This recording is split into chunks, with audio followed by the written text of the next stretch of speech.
کم از کم زندگی گزارنے کے لیے پیسہ دے سکیں. یہ ہے اصل ترقی.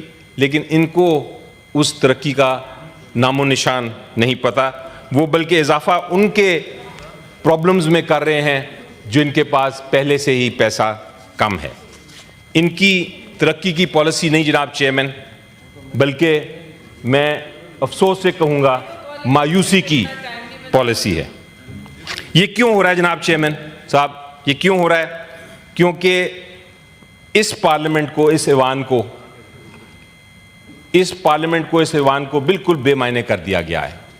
نہ تو ہمارے پاس معیشت کی، نہ سلامتی کی، نہ خارجہ پالیسی کی کوئی بھی معاملہ ہمارے پاس لے کے آیا جاتا ہے، بلکہ فیصلے ڈرائنگ روم میں ہو جاتے ہیں اور جا کے سائن کر دیے جاتے ہیں معاہدے جو کہ ہمیں فیوچر کو، ہمارے مستقبل کو ایک طرح سے بائنڈ کر دیں گے. جناب، this is a betrayal of the constitutional concept of civilian supremacy. اس کے ساتھ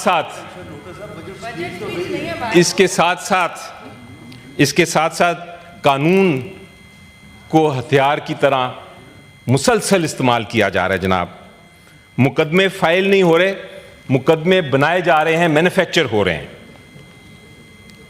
اور کورٹ کا کیس خود ایک سزا بن گئی ہے.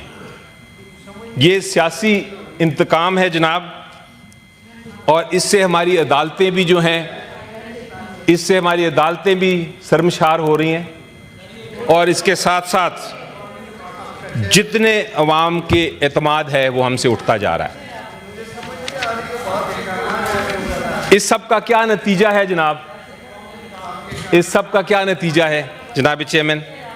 کہ ہماری کوئی بھی پالیسی، ایک سمپل اگزامپل آپ کو دے دوں، ہماری کوئی بھی پالیسی جو ہے وہ سمجھ نہیں آ رہی. اگر آپ کشمیر کی بات کرتے ہیں تو ہمارا جو پرنسپل سٹانس ہے کشمیر پہ، مجھے تو آ رہی ہے، ہمارا پرنسپل سٹانس جو ہے کشمیر پہ جناب، اصولی آتی ہے، اس کو اگنور کیا جا رہا ہے. یہ سارے کا تعلق اکانومی کے ساتھ ہے. آپ جواب دے سکتے ہیں. ابھی میں کمپلیٹ کر رہا ہوں. منسٹر جواب دیں گے. آپ کی بھی بڑی چیزیں ہم نے سنی ہیں. اس کا منسٹر جواب دیں گے. جی بالکل دیں گے. جی بالکل ان کو موقع دیں گے اور ہم سنیں گے بھی ان کو. اب جو آپ کا موقف ہے وینیزویلا پہ، آپ کا موقف ہے جو ایران کے ساتھ ہونے لگا ہے، آپ کا موقف کا سمجھ ہی نہیں آ رہی ابھی تک کہ آپ کس طرف کھڑے ہیں. اور اس کی وجہ یہ ہے کہ آپ کے پاس مشکل جو مصیبت والے سوال ہیں ان کا جواب ہی نہیں. جناب، دنیا میں اس وقت، اور اب میں ایک بڑے اہم پوائنٹ پہ آ رہا ہوں جناب کنکلوڈ کرنے کے لیے، دنیا میں اس وقت نیا نظام آ رہا ہے. یہ میں نے بڑا اس پہ سوچا ہے، سمجھا ہے، اور یہ نظر آ رہا ہے کہ اب اس نئے نظام میں یونائٹڈ نیشنز کا بھی کوئی ریفرنس نہیں ہوگا، کوئی ریلیونس نہیں ہوگی. یہ نئے نظام میں بین الاقوامی قوانین کی بھی کوئی اہمیت نہیں ہوگی. اور اس نئے نظام میں ہر ملک نے اپنی سوورینٹی بچانی ہے. آپ سنیے ذرا یہ پوائنٹ، یہ بڑا امپورٹنٹ پوائنٹ ہے. سوورینٹی، آپ جواب دیں گے. اپنی جو خود مختاری ہے اس کو بچانا ہے.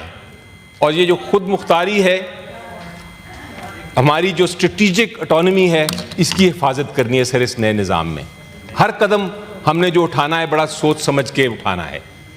پارلیمنٹ کی حکمت کی ضرورت پڑے گی حکومت کو ہر قدم پہ.